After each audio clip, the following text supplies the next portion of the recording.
Magandang araw, Bagong Pilipinas, isang makasaysayan at naglalagablab na araw ng kalayaan. Mula rito sa Smart Araneta Coliseum, saksihan kung paano ipinamalas ng Philippine National Police ang tunay na serbisyong nararamdaman. Hindi lamang sa pagpapanatili ng kapayapaan, kundi maging sa pagbida ng talento at pambansang pagkakaisa sa gitna ng crucial na Game 5 ng PBA Season 50 Finals.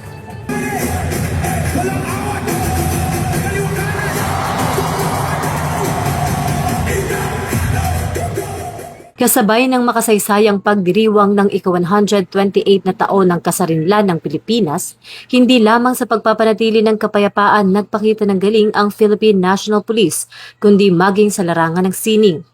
Naghatid ng isang naglalagablab na halftime dance presentation ang PNP Dance Team Elite sa gitna ng krusyal na Game 5 ng PBA Season 50 Commissioner's Cup Finals sa pagitan ng Barangay Ginebra at TNT Tropang 5G sa Smart Araneta Coliseum.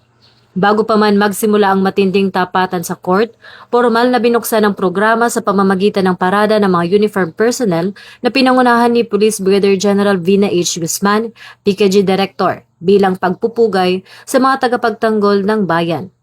Upang masiguro naman ang kaayusan sa labas at loob ng Big Dome, naging katuwang sa pagpapanatili ng seguridad ang pwersa ng mga tauhan ng Cubao Police Station.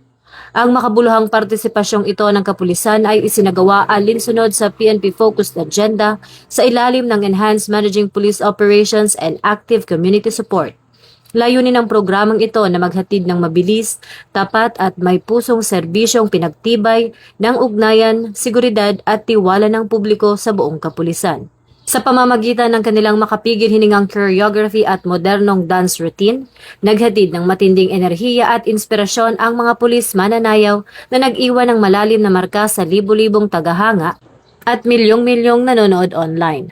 Sa pagtatapos ng gabi, muling pinatunayan ng PNP na ang mga bayani ng kalsada ay may natatangi ring talento na handang maglingkod at magbigay pugay sa bansa, sa loob man o sa labas ng kanilang uniforme.